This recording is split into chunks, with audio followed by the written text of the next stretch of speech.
And on this Wednesday, the Trump administration says it's now preparing for trade talks with China for the first time since both countries implemented high reciprocal tariffs. President Trump says China wants to make a deal, quote, very badly. And this comes as the president is swearing in David Perdue to be the U.S. ambassador to China. Natalie Brand brings us the latest now.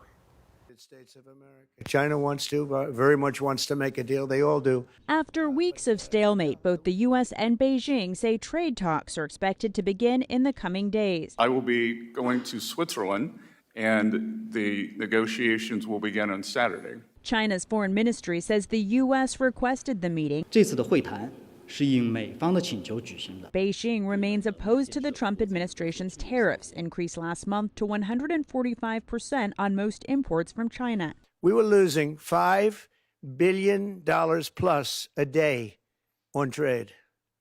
Now we're not losing that kind of money, and we'll soon be making a lot of money.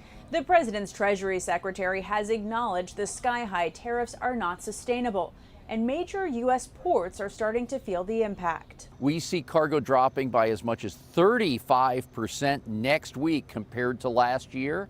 And for the month in total, 17 scheduled sailings of vessels have been canceled out of more than 80. Fewer ships in the port of Los Angeles is having ripple effects on other businesses. Trucker Antonio Morales has this message for the president. Maybe he needs to go check out the country a little bit because he has a lot of angry truck drivers that's losing business and going out of business. Experts also worry about supply chain disruptions, with businesses typically placing orders now for fall back to school and holiday sales. Natalie Brand, CBS News, the White House.